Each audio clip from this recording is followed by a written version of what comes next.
الله الرحمن الرحيم. كانوني عبد الرحيم، رئيس قسم استغلال الوكالة المستقلة لتوزيع الماء والكهرباء بتازا.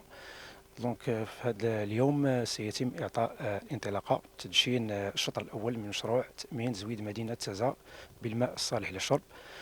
هذا الشطر الأول يضم 3 خزانات.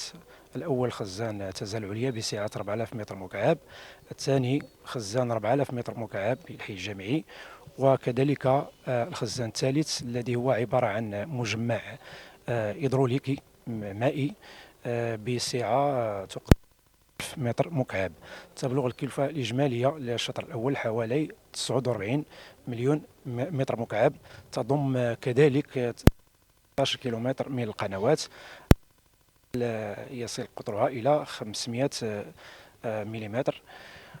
احنا الآن تنتواجدوا في خزان تازا العليا الذي تقدر سعته ب 4000 متر مكعب، الذي سيزود ساكنة مهمة مدينة تازا تضم أحياء كل من الأمل، النهضة، شهداء، التينيس، المغرب العربي، الأندلس، ماريون وغيرها من الأحياء.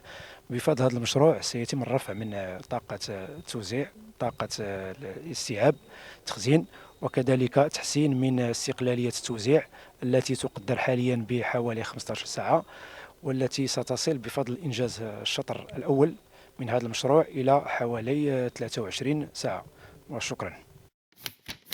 قبل ما تخرجوا ما تنساوش تابوناو في لاشين يوتيوب وتبارطاجيو لا فيديو مع صحابكم ومواقع التواصل الاجتماعي. ما تنساوش ديروا جيم وتضغطوا على الجرس باش يوصلكم جديد ديالنا.